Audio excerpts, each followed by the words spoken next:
Joining me from Capitol Hill, New Hampshire Senator Kelly Ayotte on armed services, just back from Munich. We know we're going to hear from Merkel a resistance to arming Ukraine. What should the White House do? I would hope that the White House would provide defensive arms to Ukraine. There's now a broad bipartisan agreement in Congress about this issue.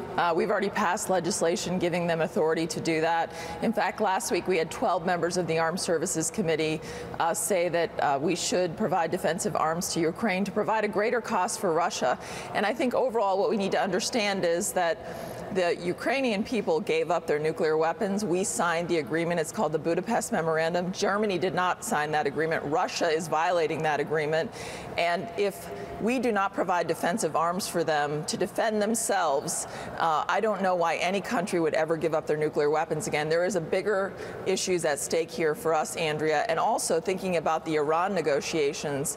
You have to understand that if Russia can Minsk agreement where they agreed to withdraw their weaponry from Ukraine, then you got to look at the Iranians looking at this. Even if we come to agreement, what will the consequences be if they violate it? And Senator, I may have to interrupt you at any moment. I know you can't see the president may be coming in with Chancellor Merkel, but a quick question, if you can. What about giving more territory, letting Putin control more territory? I think the door is opening, so we may have to hold off on that answer. Yes, Chancellor Merkel and the president coming into the East Room. Senator Ayotte, we hope to speak to you later. Good morning, Thank you very much, and here's the president. That the news conference with President Obama and Chancellor Angela Merkel concludes in the East Room, and they go off to lunch. New Hampshire Senator Kelly Ayotte, who's on the Armed Services Committee, has been listening and watching along with us. What you heard is a very cautious Barack Obama, backing off of any conversation about the pluses of arming Ukraine, and in fact, in answer to that last question, acknowledging the minuses, which is that the arms could get into the wrong hands, could be used too aggressively by Ukraine. What's your response to that? My response is, first of all, I think we have a clear partner on the ground.